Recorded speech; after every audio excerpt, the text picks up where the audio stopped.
97,7 FM Gema Merdeka Ngetren. Hai, halo fans Gema Merdeka, selamat siang untuk Anda semuanya. Kembali dari lantai 2 Jalan WR Supratman 28 Denpasar, Bali. Iya, fans Gema Merdeka, kita berjumpa kembali di ajang Ngobras ya. Ngobrol bareng sehat bersama Rumah Sakit Bali Mandara untuk edisi siang hari ini di edisi 16 Mei 2024. Ya, fans Gema Merdeka, ada saya Yulia yang bakal menemani Anda 1 jam ke depan sampai tuntas di jam 2 siang nanti. Tentunya kita bakal membahas satu topik penyakit ya untuk siang hari ini. Oke, Mas Gema Merdeka, Yulia bakal menyapa dulu untuk narasumber yang langsung hadir dari Rumah Sakit Bali Mandara ya. Untuk beliau Yulia sapa dulu. Selamat siang, ada Nurse Hari Pradiksa Escape MKes ya. Beliau akrab dipanggil dengan Nurse Hari. Halo, selamat siang. Halo, selamat siang, Bu. Iya, apa kabar siang hari ini? Luar biasa, Bu. Luar biasa, sehat ya? Astungkara sehat. Sehat. Oke, gimana? Tadi di perjalanan lancar? Lancar jaya, Bu. Lancar tanpa jaya. ada hambatan. Oke, jadi penyiarnya masih istirahat, narasumbernya sudah duduk santuy di studio ya. Sambil ngopi siang. Oh, sambil ngopi. Oke, tapi udah makan ya? Sudah benar. Sudah. Oke, baiklah, kita 1 jam ke depan kita bakal ngobrolin tentang tema yang siang hari ini sangat menarik sekali fans Gema Merdeka, di mana siang hari ini kami mengambil tema 2030 Ending HIV AIDS ya. Stop stigma dan diskriminasi HIV AIDS. Sangat menarik sekali ya tema untuk siang hari ini. Oke, fans Gema Merdeka, jangan kemana-mana dulu. Yulia akan segera kembali bersama Anda tetap di 97,7 FM Gema Merdeka Ngetren. Gema Merdeka Ngetren. 97,7 FM Gema Merdeka Ngetren, fans Gema Merdeka, satu lagu sudah mengawali perjumpaan kita di ajang Ngobras yang hari ini ya. Masih bersama Rumah Sakit Bali Mandara dan juga ada saya Yulia di sini dan juga Nurse Hari. Halo, ya. fans setia Gema Merdeka. Iya, dan ini juga fans Gema Merdeka juga bisa menonton di YouTube-nya Gema Merdeka Bali loh ya. Streaming berarti ya. Di YouTube-nya. Oh, di YouTube-nya. Di YouTube-nya. Dan juga untuk fans Gema Merdeka yang ada di luar Pulau Bali juga bisa mendengarkan di streaming radio ya. Oke, fansia, seperti yang Yulia informasikan tadi bahwa kita bakal ngomongin tentang 2030 ending dari HIV AIDS ya. Stop paradigma dan juga diskriminasi HIV AIDS. Oke, fansia, Yulia juga informasikan untuk Anda bahwa di session acara nanti ya, di session terakhir maksudnya, itu Yulia akan membacakan pertanyaan-pertanyaan yang fansia kirim ya. Silakan untuk Anda yang ingin bertanya-tanya tentang HIV AIDS ya, silakan di 08155800977. Oke, Nurse Hari. Iya. Nah, langsung aja deh ya. Siap. Karena ini sebenarnya penyakit yang sangat menakutkan. Nah, dan juga mungkin untuk fans Gema Merdeka banyak yang belum tahu nih ya Dan tentang juga di masyarakat luas sana, Bu, masih tabu sekali terkait dengan HIV AIDS tersebut. Padahal kalau kita lihat pasien HIV AIDS itu sendiri itu padahal bisa hidup lebih baik dan bisa kita ajak sama-sama untuk produktif gitu, Bu. Oke, jadi jangan takut fansia. Nah, seperti apa HIV AIDS ya? Untuk lebih jelasnya langsung saja kita bertanya-tanya bareng Nurse Hari ya. Apa sih yang disebut dengan HIV AIDS? Sebelumnya, Bu, ya, kalau terkait dengan HIV AIDS itu sudah ada perbedaan antara HIV dan AIDS. Iya. Kalau HIV itu adalah virusnya yang menyerang tubuhnya kita untuk memakan antibodinya kita. Makanya orang yang terinfeksi HIV AIDS itu biasanya akan timbul berbagai macam penyakit akibat infeksi itu. Itu jadi virusnya yang bernama HIV Ya, itu virusnya HIV. Oke, kalau AIDS, Sedangkan kalau AIDS itu adalah kumpulan dari beberapa gejalanya, Ibu. Biasanya kumpulan dari beberapa gejala akibat antibodi itu dimakan oleh virus HIV itu. Biasanya virus HIV itu akan memakan sel darah putih yaitu limfosit CD4 namanya, Ibu. Oke. Dan itu jelas ada perbedaan antara HIV dan AIDS. HIV itu virusnya, kalau AIDS itu sendiri adalah kumpulan dari beberapa gejalanya. Kumpulan dari beberapa gejala ya. Atau HIV itu bisa disebut dengan penyakit ya? Bisa. HIV itu virusnya, AIDS itu gejalanya yang timbul dari HIV itu. Oke, ngomong-ngomong gejala ya, bisa dijelasin gejala itu gimana sih kalau orang Bu, kalau terkena dari gejala-gejala HIV itu. Contohnya? Yang pertama contohnya adalah kalau kita lihat dari orang yang belum infeksinya masih belum besar banget Bu ya, kan ada stadium 1, 2, 3, 4 nih. Oke. Kalau dia stadium 1 nih tanpa ada gejala nih Bu. Tanpa ada gejala Biasanya dia hanya timbul beberapa benjolan-benjolan di sekitar bawah telinga, lipatan paha, dan itu pun akan benjolan kayak tumor gitu. Iya, benjolan-benjolan yang lunak-lunak, benjolan lunak itu di bawah telinga, di lipatan paha, dan itu akan hilang dengan sendirinya tuh Bu. Biasanya kalau dia sudah dalam tahap-tahap fase di 3 dan sama 4, itu biasanya ada yang demam yang berkepanjangan nih Bu, yang naik turun. Itu selama berapa hari demamnya atau berturut-turut? Berturut-turut sampai kurang lebih sekitar 3 bulan yang naik turun nih Bu. Sampai Habis 3 bulan ya kurang lebih ya. Kurang lebih sampai 3 sampai 6 bulan. Habis itu ada diare yang berkepanjangan, yang tanpa tahu ada sebabnya, tanpa tahu diare. Habis itu ada sakit kepala yang berkepanjangan juga. Habis itu ada ruam-ruam di sekitaran kulit kemerahan. Habis itu juga kalau kita tidak bisa atasi terkait dengan gejala-gejala tersebut dan sampai pada tahap di stadium 4, biasanya sudah ada berbagai macam komplikasi, ada TB paru nih Bu. Habis itu ada pneumonia, sesak napas, pasiennya yang berulang. Dan ada infeksi otak juga yang menyebabkan pasien itu kesakitan di kepala. Baiklah, jadi itu komplikasi-komplikasi selain gejala-gejala yang pertama tadi ya, di stadium awal lah stadium ya. Stadium 1, 2, 3, 4. Biasanya kalau kita ketemu di rumah sakit nih Bu, pasien-pasien yang sudah sampai di gejala 3 sama gejala 4, yang kita bisa masuk kategorikan itu adalah AIDS.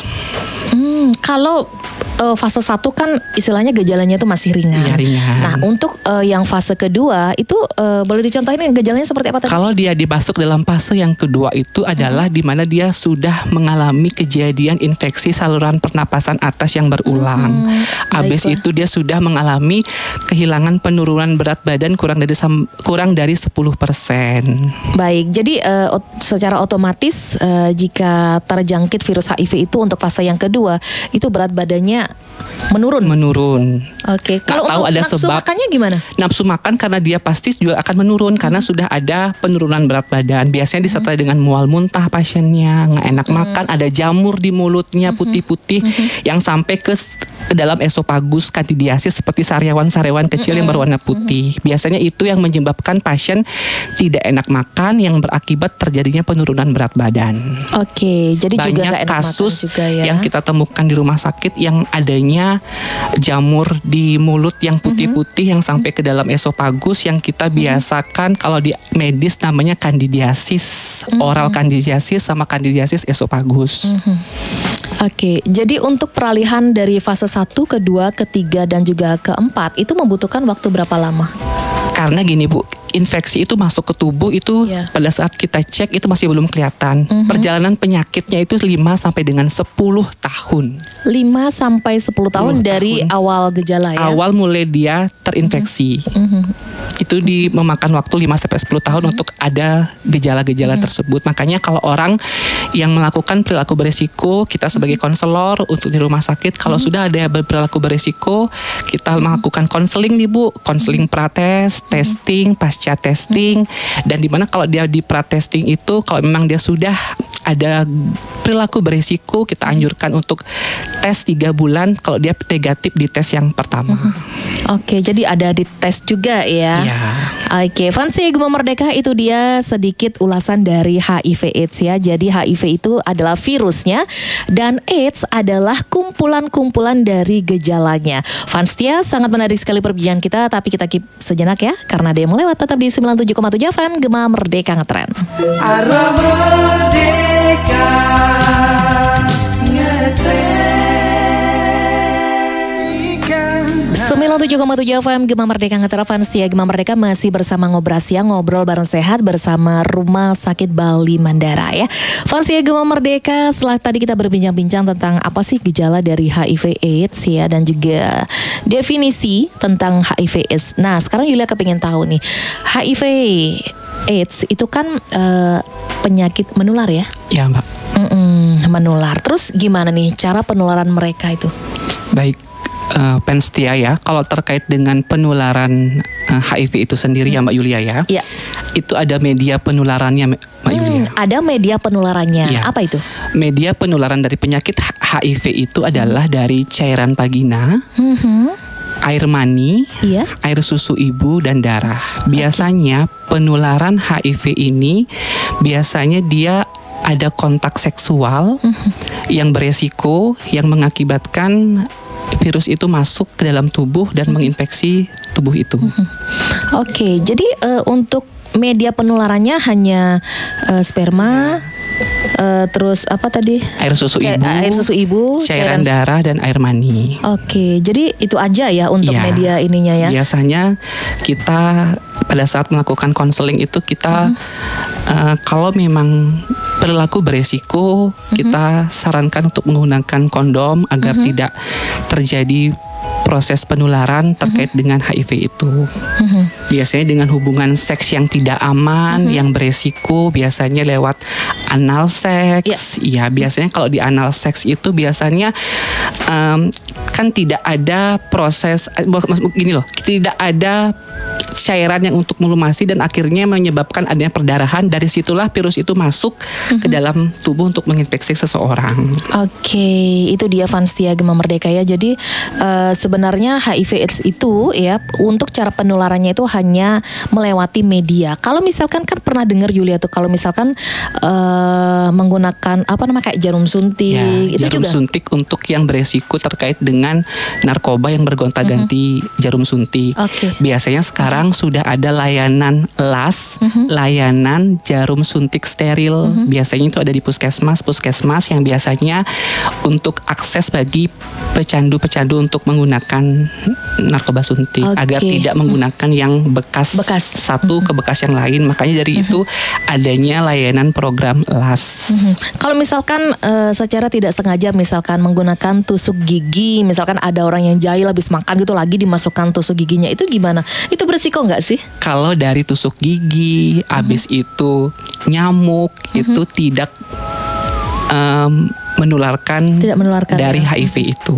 Itu anggapannya kita bisa hoax untuk terkait dengan hal tersebut. Oke, baiklah. Jadi kalau nyamuk, kalau misalkan kita ngobrol gitu berisiko nggak sih? Tidak ngobrol seperti yang sekarang kita lakukan ini loh Mbak Yulia. Habis itu bersalaman, berjabat tangan, berenang dalam satu kolam renang, itu tidak menularkan terkait dengan HIV. HIV itu bisa menular lewat hubungan seksual.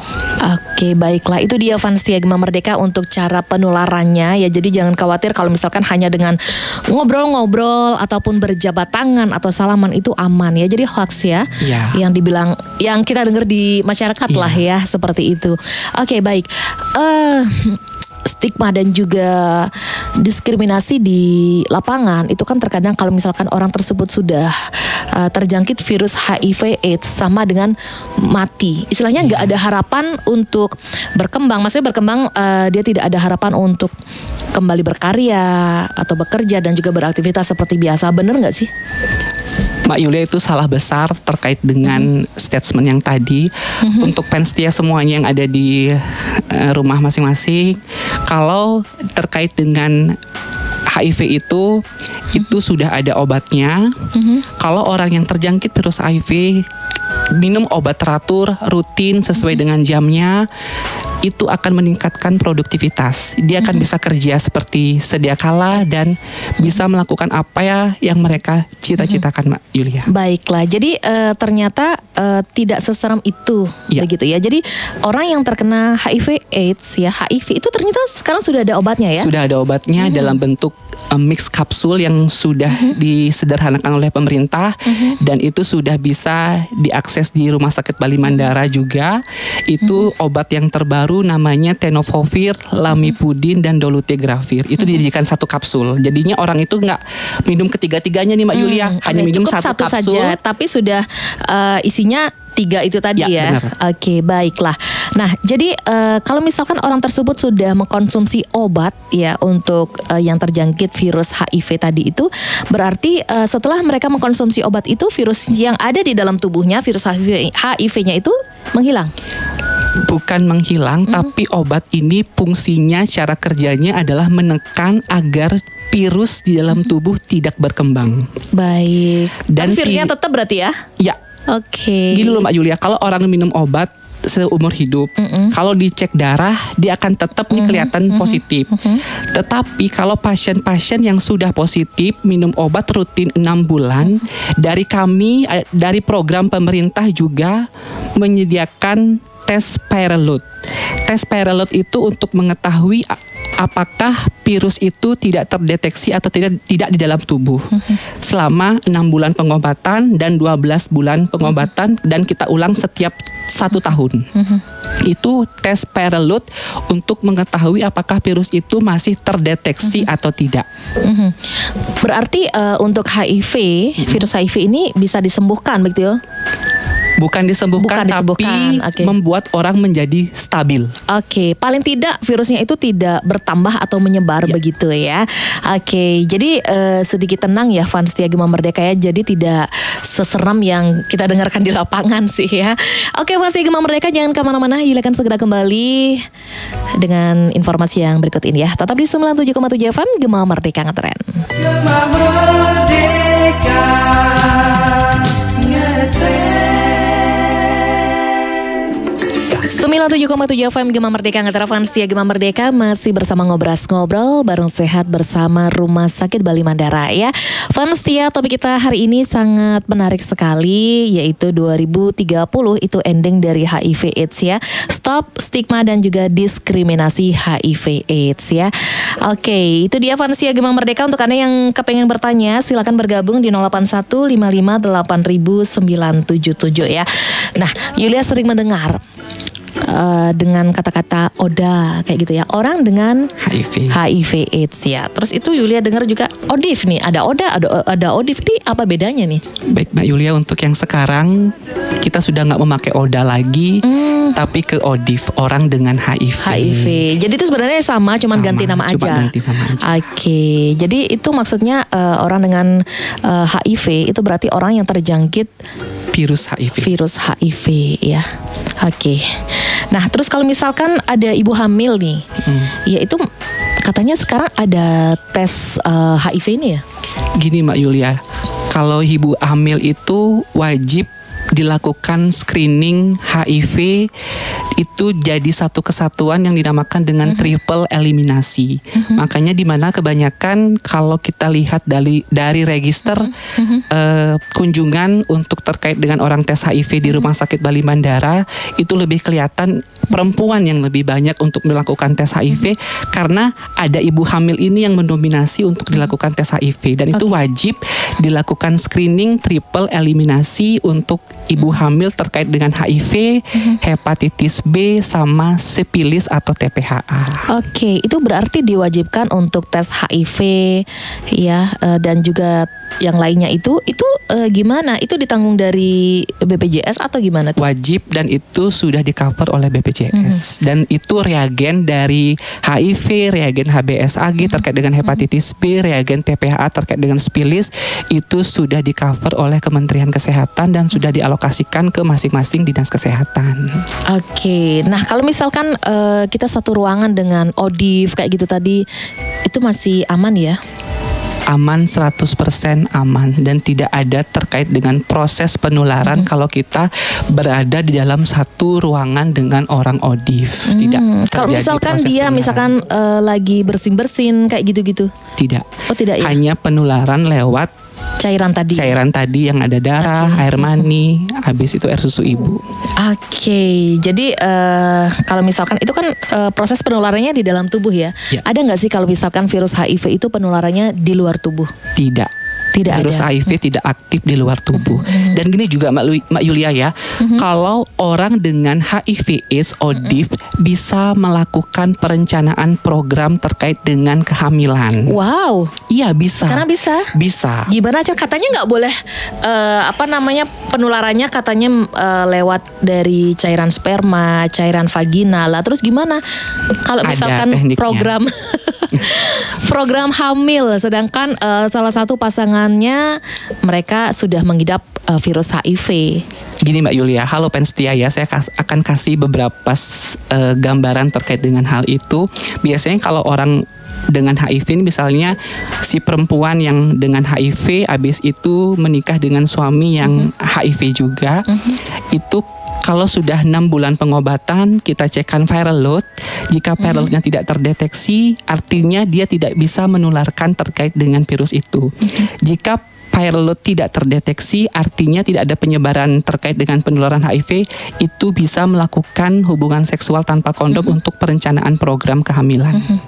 Oke, jadi memang harus dites dulu ya? Iya. Benar-benar aman ya? Iya, dites dulu untuk viral loadnya 6 bulan pertama setelah pengobatan. Jika tidak terdeteksi, lanjutkan terkait dengan program kehamilan untuk melakukan hubungan seksual tanpa kondom. Oke, terus untuk anaknya, apakah ini anaknya bisa dijamin bahwa bebas dari virus itu? Untuk anaknya di Bali Mandara juga bisa melakukan persalinan ibu hamil dengan HIV.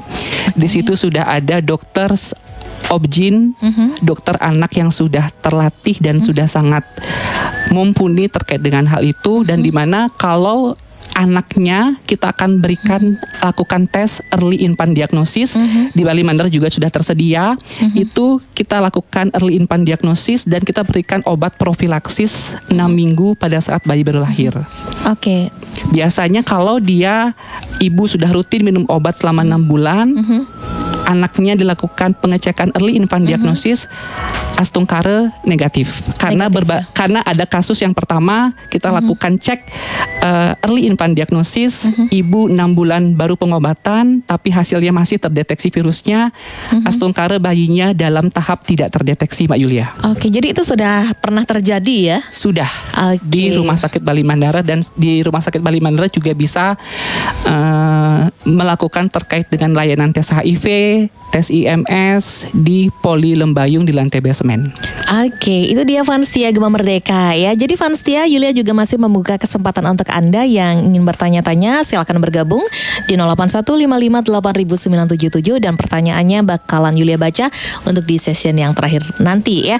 Oke Fanstia Gema Merdeka, jangan kemana-mana, kita nikmati dulu. Yulia akan persembahkan ada informasi dan juga lagu yang berikut ini. Tetap di 97,7 FM Gema Merdeka Ngetren. Gema Merdeka Ngetren. 7 FM Gema Merdeka Ngetren Fanstia Gema Merdeka masih diajak ngobras yang ngobrol bareng sehat bersama Rumah Sakit Bali Mandara ya. Fanstia Gema Merdeka kembali informasikan untuk Anda yang kepengen bertanya tentang HIV AIDS ya, silakan bergabung di 08155800977 ya. Jangan lupa sebutkan nama, spasi, alamat dan juga pertanyaan Anda. Oke Fanstia Gema Merdeka, kita lanjut perbincangan kita yang nggak terasa kita sudah hampir 1 jam nih perbincangan kita ya. Oke, nah setelah tadi kita sudah dijelasin tentang penyebab dan juga cara penularannya ya, media penularannya dan lain-lain.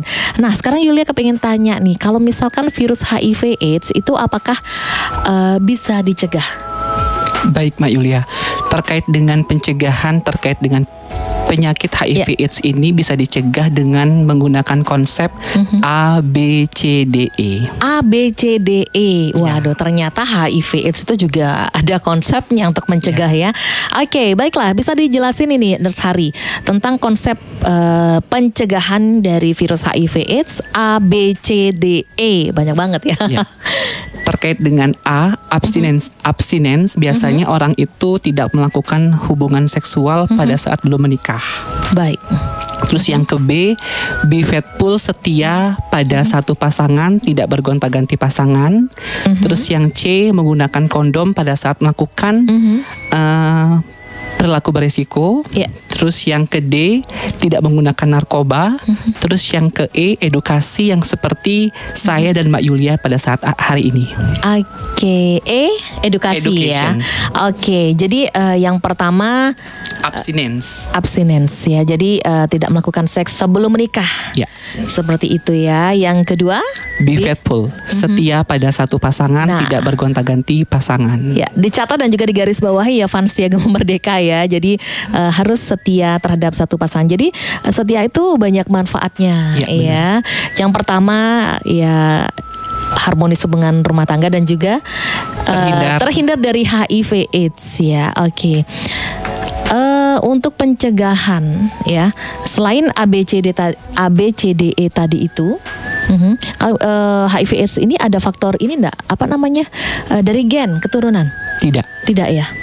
Oke, baik. Hanya ditularkan melalui hubungan yang berisiko. Hubungan yang berisiko ya. Jadi biar aman pakai kondom begitu ya. Itu pun kalau misalkan lebih dari satu pasangan. Ya, lebih dari satu kali pasangan, bergonta-ganti pasangan menggunakan kondom untuk lebih terhindar dari virus HIV. Oke, baik. Itu dia Vanstia Gema Merdeka ya. Nah, terus untuk pengobatan sendiri tadi kan disebutkan sekarang sudah ada pengobatannya. Jadi nggak usah takut Vanstia Gema Merdeka ya. Ada pengobatannya. Itu berarti untuk sistem pengobatannya itu diminum atau dikonsumsi seumur hidup. Iya, untuk pengobatannya Mak Yulia ya, terkait dengan pengobatan virus HIV ini itu diminum seumur hidup 1 kali 1. Biasanya pasien minum itu di malam hari di jam yang sama secara konsisten. Jadi cuma 1 kali aja ya? Ya, 1 kali 1. Biasanya kita sebagai konselor kita mengedukasi pasiennya. Biasanya kita membuatkan dan mengingatkan pasien untuk menyetel alarm di handphone pasien agar tidak lupa untuk meminum obat. Karena kalau pasien lupa minum obat, itu virus itu dia akan tumbuh lagi. Karena sistem kerja obat ini adalah sistem kerjanya obat 24 jam untuk menekan virusnya untuk tidak berkembang. Makanya dari itu kita wanti-wanti ke pasiennya, hidupkan alarm untuk minum obat agar tetap ingat, agar kondisi tetap bagus. Oke, baik. Itu kan tadi diinformasikan bahwa mengkonsumsi obat untuk virus HIV/AIDS ini itu diminum setiap hari ya dan seumur hidup. Nah, itu ada efek sampingnya nggak sih? Karena ini kan minumnya setiap hari seumur hidup. Biasanya kalau obat yang sekarang yang terbaru beredar di masyarakat yang dikeluarkan oleh Kementerian Kesehatan itulah obat yang meminimalisir efek samping nih Mak Yulia.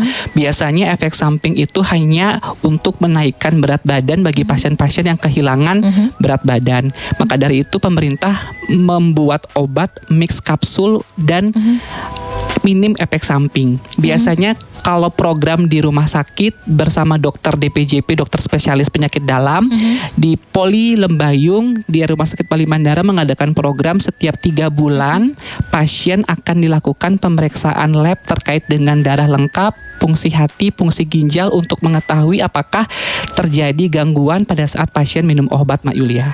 Biasanya kalau pasien-pasien yang sudah terjadi penurunan fungsi ginjal dan penurunan terkait dengan minum obatnya, kita akan konsultasikan ke dokter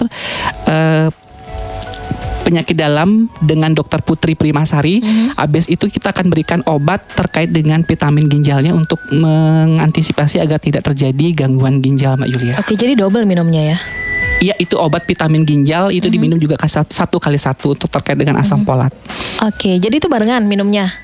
Sampai seumur hidup juga ya? Enggak, kalau misalnya asam folat itu kan kita bisa 3 bulan kita cek lagi, kalau emang dia sudah bagus kita hentikan gitu. Oke, baik. Jadi orang yang terkena virus HIV itu juga harus rutin melakukan pengecekan ya, kontrol. Jadi itu berapa bulan sekali? Biasanya pasien datang kontrol setiap bulan untuk ambil obat.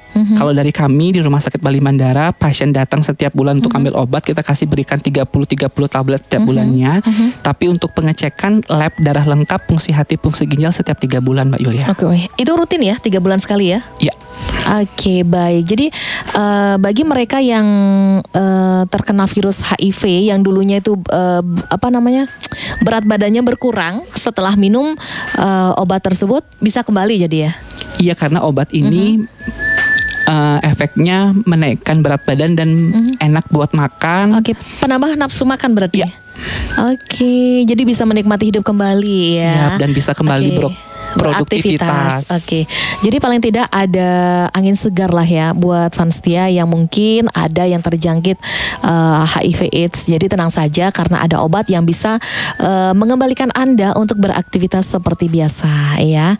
Oke, itu dia Vanstia. Ternyata sekarang sudah ada pengobatan dari penyakit HIV/AIDS itu ya. Nah, ini ada pertanyaan yang sudah dikirimkan di 0815580977. Apakah ada larangan-larangan atau apa yang harus kita hindari untuk penularan HIV?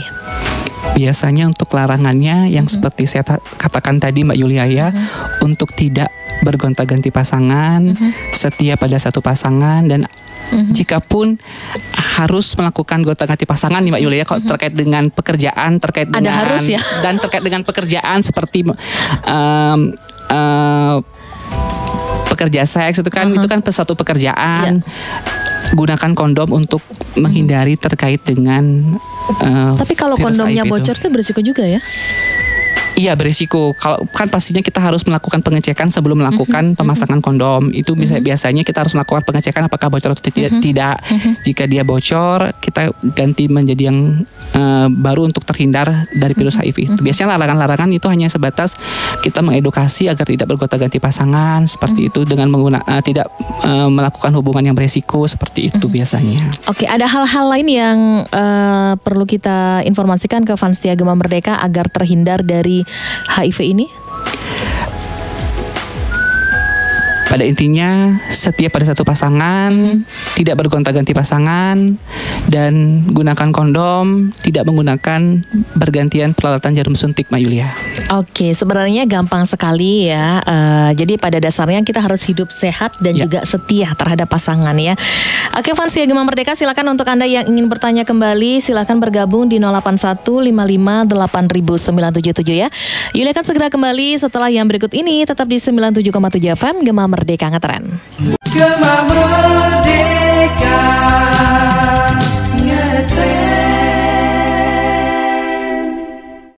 97,7 FM Gema Merdeka Ngetren. Vanstia Gema Merdeka masih bersama Ngobras Siang, ngobrol bareng sehat. Untuk siang hari ini ditemani bareng Rumah Sakit Bali Mandara ya. Vanstia, terima kasih untuk Anda yang sudah mengirimkan pertanyaan tadi di 0815580977 ya. Dan ini juga sudah ada yang bergabung lagi di 0815580977. Ada Made yang ada di seputaran Denpasar. Ini Made aja namanya ya. Oke, mau tanya, kalau mau ngecek HIV dan AIDS di RSBM, apakah itu bisa di cover BPJS atau berbayar? Dan tesnya itu kayak gimana?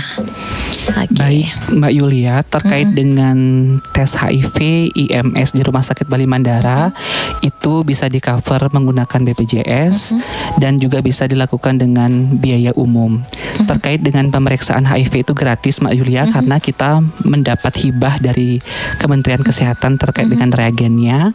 Itu pemeriksaan HIV itu gratis terkait dengan labnya. Kalau misalkan dia umum, dia hanya dikenakan biaya sebesar 10.000 untuk registrasi dan 50.000 terkait dengan konsultasi PCT-nya. Tapi kalau dia menggunakan layanan BPJS, itu semuanya gratis. Itu biasanya kita lakukan tes dan pasien ambil darah di lab, kurang lebih sekitar 2 jam kita sudah bisa ketahui untuk hasil terkait dengan pemeriksaan HIV maupun terkait dengan pemeriksaan IMS. Oke, jadi semuanya itu bisa tercover oleh BPJS ya. Itu selamanya ya di cover ya? Iya, biasanya selamanya di cover dengan BPJS. Habis itu kita juga dari layanan Poli Lembayung Rumah Sakit Bali Mandara kita buka juga dari Senin sampai dengan Jumat pukul 7:30 sampai pukul 2 tutup pendaftaran, Mbak Yulia. Oke, baik. Itu dia Vanstia Gema Merdeka di Rumah Sakit Bali Mandara. Itu juga bisa mengcover untuk pemeriksaan seputar HIV/AIDS ini ya, bisa di-cover dengan menggunakan jaminan kesehatan ya. Jadi jangan khawatir ya, sekarang sudah aman-aman aja ya.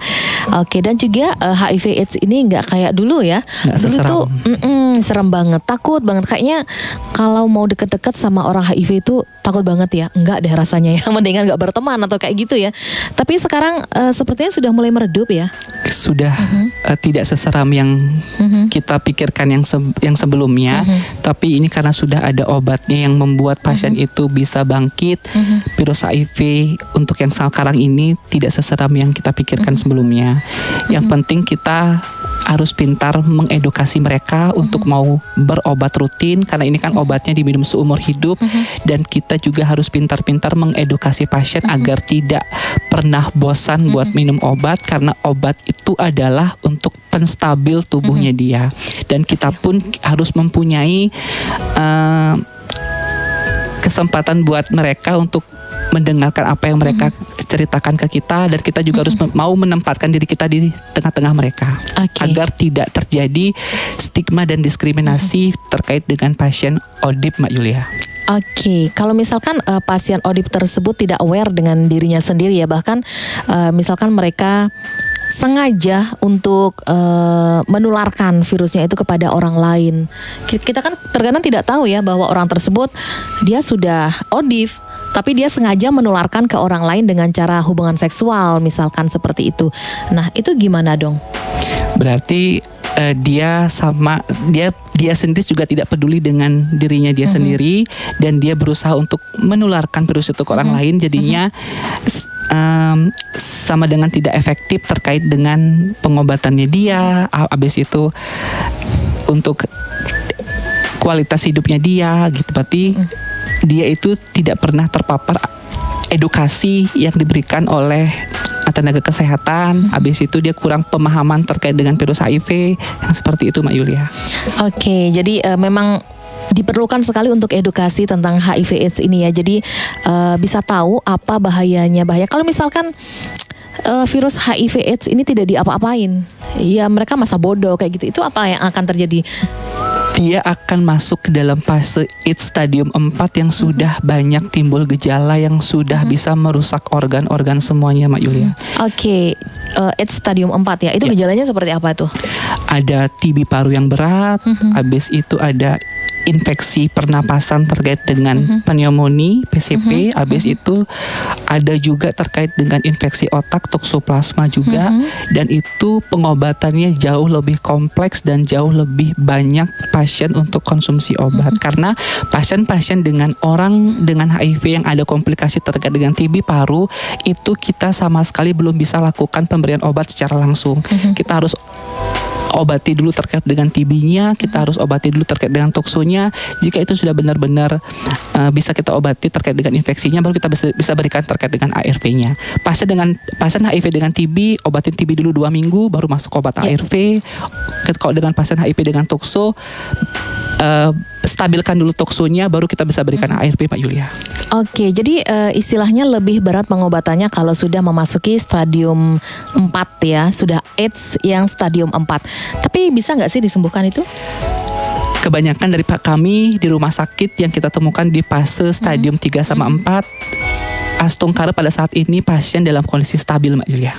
Yang penting stabil dulu ya. Iya, terkait dengan pengobatannya. Oke, baiklah. Fansia Gema Merdeka, itu dia ya tentang HIV/AIDS untuk siang hari ini. Nah, untuk di sesi yang terakhir silahkan Nurse Hari untuk memberikan closing statement karena ini waktu sudah merapat ke jam 2 saja. Silakan. Baik, Penstia, saya Hari Pradiksa sebagai konselor PCT RSUD Bali Mandara terkait dengan 2030 Ending AIDS, Stop Stigma dan Diskriminasi. Jangan jauhkan pasiennya, lakukan deteksi sedini mungkin jika melakukan perilaku berisiko. Tetap ingat 3-0 terkait dengan HIV. Untuk 0 terkait dengan angka kejadian HIV. 3-0 yang kedua adalah di mana kita harus stop stigma dan diskriminasi terkait dengan virus HIV, Mbak Yulia. Oke, baik, terima kasih Nurse Hari siang hari ini sudah memberikan edukasi tentang HIV/AIDS ya untuk fans setia Gema Merdeka. Semoga bermanfaat untuk kita semua fans setia. Jadi jangan kita menjauhi teman-teman ODIF ya. Jadi kita ajak ngobrol ya, ajak berteman seperti biasa. Karena HIV/AIDS itu hanya menular dengan cara seks bebas seperti itu ya. Oke, terima kasih Nurse Hari. Sampai jumpa di lain waktu dan topik yang berbeda ya.